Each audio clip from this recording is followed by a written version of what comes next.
Hi, loves. I am walking through the house that I'm in the process of renovating, and it's coming along. I'm so excited about this. There used to only be a window on one side of this fireplace, and the fireplace used to only come up to where the mantle is now. And clarification, I am not renovating. I am choosing things and overseeing the renovation.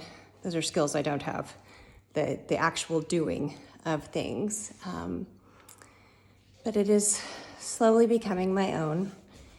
And I love it.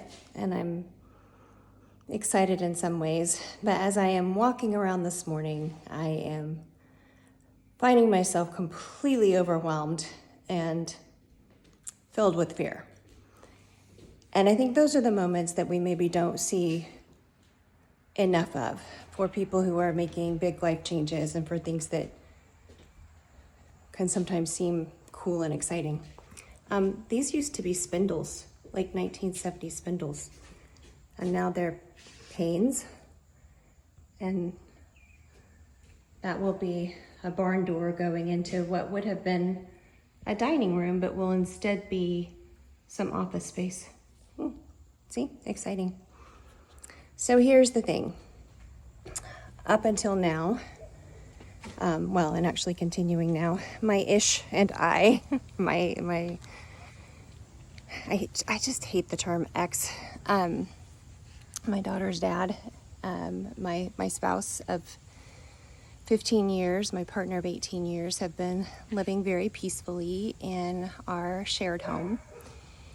And in not too long, this home will be finished, and it will be time for us to divide households.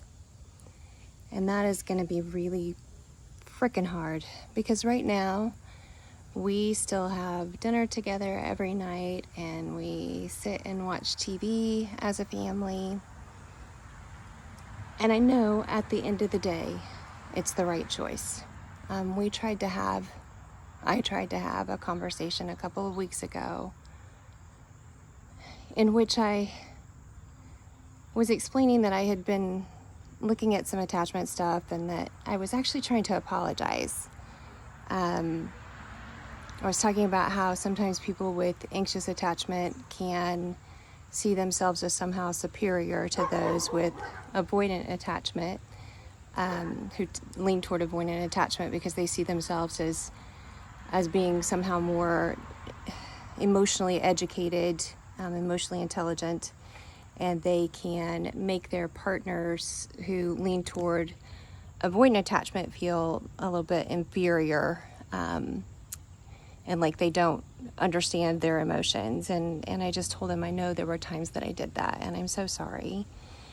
And I acknowledge that there were times that I felt the opposite of that there were times that I felt like, because he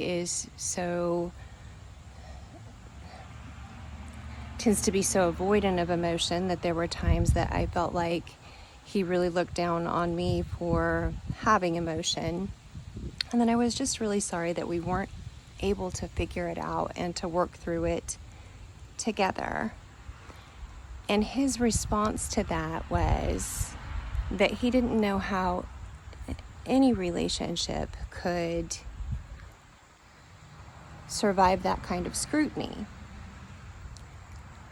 And I just thought about that. It was the first conversation that I had engaged about our relationship in weeks. It was less than a 5-minute relationship. Less than a 5-minute conversation. And his perception of it was scrutiny. Now, maybe it's that he thought I'm thinking about our relationship in my head all the time. But I can't ask him that because, I could ask him that, but if I asked him that, his perception of that would be further scrutiny. And so it's this catch-22, and I don't think about our relationship all the time. There was probably a time when I did, and that didn't work all that well. And so then I stopped thinking about it at all for a long time because it just didn't work to think about it. I mean, it wasn't fruitful. And then when I did circle back around to it, the response was really pretty much the same. And at the end of the day, we just have very different values around relationships. We have different values around closeness and what it means to be connected and intimacy and I'm not just physical intimacy, but also emotional intimacy. You know, I don't want to dissect a relationship on a daily basis. People have that misconception about therapists that that's all we want to do. Oof, no, thank you. But I do have a value that we evaluate the things in our lives. We look at what's working, what's not working, what could be better. How do we move forward? How do we make it better? And we do that in all of the different areas of our lives. It's just not a shared value. So I talk with my clients a lot about when they're going through a divorce or a breakup, about next things, about how they're going to bump up against a next thing. And that those next things come in a different order for everyone, and they are different things for everyone. Like the first next thing might be, how could I tell my partner that I don't want to be in this relationship? Or maybe the first next thing is, I can't imagine not being with my child or children every single day. And what happens is, as we move forward in the process, each of those next things gets approached and somehow managed, and then it's in the rearview mirror. And we don't even realize it because we're on to the next thing. So what I know sitting here right now is that while I am filled with fear, I mean, I love being, I'm going to get real emotional. I love being part of a family.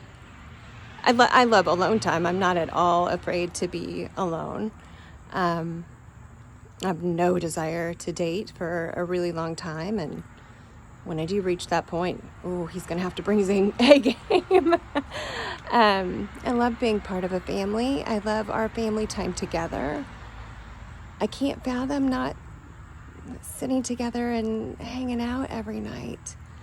But I also know that I can't grow in the way that I need to grow if I stay where I am.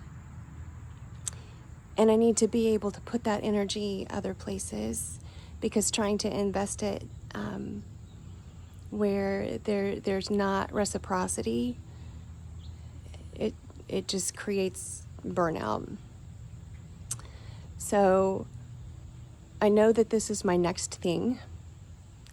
And when I look behind me, I know the number of next things that I have already crossed and that are in my rearview mirror. And so I know that this time will come and pass.